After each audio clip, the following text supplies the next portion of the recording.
globally and in Kenya. This is a critical time, and the top priority of the United Nations in Kenya and the government of Kenya is the health and safety of all the people in this nation.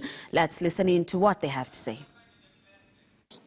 This crisis cannot be underestimated, and we want to make sure that the prevention aspect of it is adhered to and we gain momentum in preventing this from spreading. We've seen the after effects of the COVID crisis in Europe, in the United States, in China, many parts of the world. It is slowly coming up on us too. We have 7 confirmed cases, and what we need to do is make sure that we are able to prevent community transmission.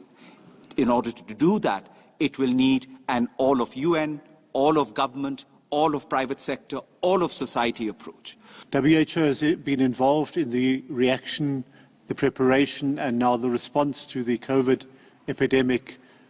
Since the start, we've been involved in the technical and coordinating bodies, and we made a very conscious decision that we would work within government structures and not to create parallel structures or UN separate structures. So we intend to work within government structures, embed our staff where they best can be used within government. At the moment, the most urgent needs that we have in Kenya are laboratory test kits and personal protective equipment. So these are the commodities that are most urgently needed in Kenya. We do have some available, so we haven't run out as yet, but these are urgent and necessary commodities to really address this crisis.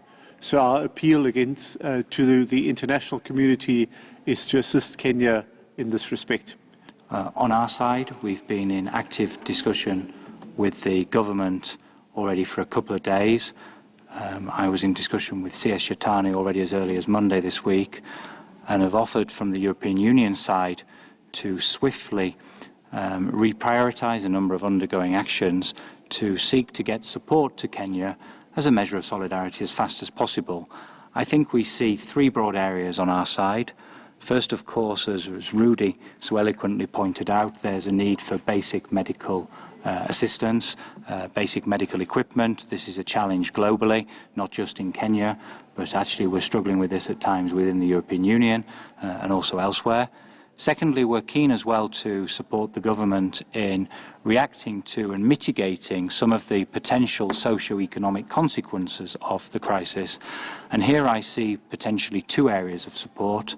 First, continuing to work with the government to enhance their public finance management and plug what is likely to be a growing fiscal gap.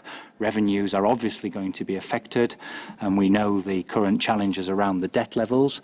And secondly, I think we need to be imaginative in thinking about how we can mitigate some of the consequences for people in employment or people who are living in challenging circumstances. So one area I have asked my team to work hard on is looking at whether we can't use some imaginative instruments to provide an extension of credit lines to SMEs to tide them over this difficult period. So it's all hands, if you like, to the deck now to work with our international partners and with the Kenyan government to provide our full support in solidarity to help mitigate as much as we can.